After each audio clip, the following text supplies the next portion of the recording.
اب تو امریکی خود اس بات کا اعتراف کر چکے ہیں، اس بات کو تسلیم بھی کر رہے ہیں کہ کس طرح سے پاکستان کے اگینسٹ یہ اسلحہ دہشت گرد تنظیمیں استعمال کر رہی ہیں۔ ٹرمپ صاحب بھی اس سے بخوبی آگاہ ہیں، بلکہ ان کا ماضی میں اسٹیٹمنٹ بھی آ چکا ہے کہ جی واپس کر دیا جائے اسلحہ، لیکن اس کے بعد ہم نے کوئی ڈیولپمنٹ اس سلسلے میں ہوتی ہوئی نہیں دیکھی۔ اب یہ جو پاکستان کا مقدمہ سٹرونگ ہوا ہے اور جون میں جو ڈائیلاگ ہونے والے ہیں، اس کو لے کے آپ کتنے آپٹیمسٹک ہیں کہ یہ معاملے کا حل اب نکل جائے گا؟ بہت شکریہ جی۔ دیکھیں، میں اس کو ایک خوشائند بات سمجھتا ہوں کہ جو پاکستان کا اصولی اور دیرینہ موقف پچھلے کئی سالوں سے افغانستان کی حکومت کے غیر ذمہ دارانہ طرز عمل کے حوالے سے ہے، اب اس کی ترجمانی مغربی میڈیا بھی کر رہا ہے۔ بی بی سی کی بھی سٹوری آئی ہے، واشنگٹن پوسٹ میں بھی اس کا حوالہ دیا گیا ہے۔ آپ جانتے ہیں کہ عالمی جو برادری کے اہم ترین ادارے ہیں، اقوام متحدہ کی رپورٹ میں بتایا گیا ہے کہ جو عالمی اور علاقائی دہشت گرد تنظیموں کا دوبارہ سے افغانستان گڑھ بن چکا ہے، اور جو خطے کے ممالک ہیں جو کہ دہشت گردی سے نالاں اور تنگ ہیں، جس میں پاکستان بھی ہے، وہ بھی پاکستان کی بات کی تائید کرتے ہیں کہ یہاں پہ ای ٹی آئی ایم، القاعدہ، داعش، I M U, B L A, T T P, یہ تمام تنظیمیں دوبارہ سر اٹھا رہی ہیں۔ اور اب جبکہ موجودہ امریکی حکام جو ہیں وہ سابق بائیڈن انتظامیہ کو مورد الزام بھی ٹھہرا رہے ہیں کہ یہ خود امریکہ کے مفادات کے خلاف ایک بڑا بڑھتا ہوا خطرہ ہے، جو جس غیر ذمہ دارانہ انداز میں یہ اسلحہ چھوڑا گیا۔ بلکہ آپ کو یاد دلانا چاہتا ہوں کہ جو موجودہ امریکہ کے وزیر دفاع ہیں، انہوں نے محکمہ دفاع یا پینٹاگون میں ایک بڑے پیمانے پہ انکوائری کی بھی انسٹرکشن دی ہے ان اہلکاروں کے خلاف جن کے فیصلے کے تحت اتنی بڑی تعداد میں جو اسلحہ ہے وہ افغانستان میں چھوڑا گیا، پاکستان میں متعدد دہشت گردی کی کارروائیوں کے لیے استعمال ہو رہا ہے۔ جی محمد علی صاحب، لیکن ایک تاثر یہ بھی پایا جاتا ہے کہ امریکہ ہو سکتا ہے کہ جان بوجھ کر خطے کو خطرات میں ڈال کر گیا ہو، دھکیل کر گیا ہو۔ یہ جو میس ان کی جانب سے یہاں پر کیا گیا اس کو کلین کرنا ان کی ذمہ داری ہے، لیکن اس طرح سے اس پہ ہم ڈیولپمنٹ نہیں دیکھ رہے۔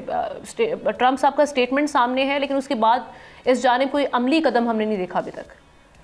آپ اس تاثر کو کیسے دیکھ رہے ہیں؟ دو سطح پہ آپ کے سوال کا جواب دیا جا سکتا ہے۔ ایک تو یہ کہ جس طرح آپ نے خود بھی بتایا کہ نہ صرف صدر ٹرمپ بلکہ ان کی ڈائریکٹر آف نیشنل انٹیلیجنس تلسی گبال، ان کے موجودہ وزیر دفاع، ان تینوں نے یک زبان ہو کے افغانستان کو دوبارہ امریکی مفادات کے لیے خطرہ قرار دیا۔ اور آپ کو یاد ہے کہ ابھی حالیہ جو تازہ ترین اور اہم ترین امریکی اینول تو کہیں یہ واپسی کا راستہ لینے کے لیے ایک وہ معاملہ تو نہیں ہو سکتا کہ جی اس بہانے امریکہ پھر اس خطے میں اپنی رکھنا چاہتا ہے؟ جی بالکل، اس کا امکان موجود ہے کہ امریکہ جو ہے یقینی طور پہ چین کے بڑھتے ہوئے علاقائی اثر و رسوخ اور ترقی کو اپنے مفادات کے لیے خطرہ اور چیلنج سمجھتا ہے، اور افغانستان میں ایسی تنظیمیں موجود ہیں اور سر اٹھا رہی ہیں جن کے حملوں کا مرکز آپ جانتی ہیں کہ مسلسل جو چینی مفادات اور اہلکار ہیں، خصوصاً آپ دیکھ رہے ہیں کہ بلوچستان کے اندر جو دہشت گرد تنظیمیں کام کر رہی ہیں، B L A, B L F, Majeed brigade, ایک تسلسل سے وہ چینی اہلکاروں اور انویسٹمنٹ ہی کو ٹارگٹ کرتی ہیں، اور ان کی پشت پناہی جو ہے افغانستان سے ہو رہی ہے، اور وہ ان کارروائیوں میں امریکی اسلحہ استعمال کر رہے ہیں ایک تسلسل کے ساتھ۔ تو امریکی اسلحے کی دستیابی، ان کا استعمال اور ان ہتھیاروں کے ذریعے چین کے مفادات کو مسلسل نقصان پہنچانا، میں سمجھتا ہوں خود چین کی قیادت کے لیے بھی ایک لمحہ فکریہ ہے کہ نہ صرف پاکستان بلکہ دو طرفہ سطح پہ افغان حکومت کے اوپر بھی بات چیت میں میں توقع کرتا ہوں اور اپیل کرتا ہوں کہ چین کی سفارتی قیادت کو یہ دباؤ ڈالنا چاہیے کہ اگر پاکستان اس خطے میں ترقی، خوشحالی، انویسٹمنٹ اور کنیکٹیویٹی سے فائدہ اٹھانا چاہتا ہے تو اس کو چینی اور پاکستانی دونوں مفادات اور چائنا یہ کر بھی سکتا ہے سر، چونکہ چائنا ایگریسولی ہم دیکھ رہے ہیں افغانستان میں انویسٹ کر چکا ہے، تو یہ مطالبہ کر سکتا ہے اور اس کو یقینی بھی بنا سکتا ہے۔ جی بالکل، میں سمجھتا ہوں کہ چین کو اس بات کا بہت بڑی پیمانے پہ احساس ہے کہ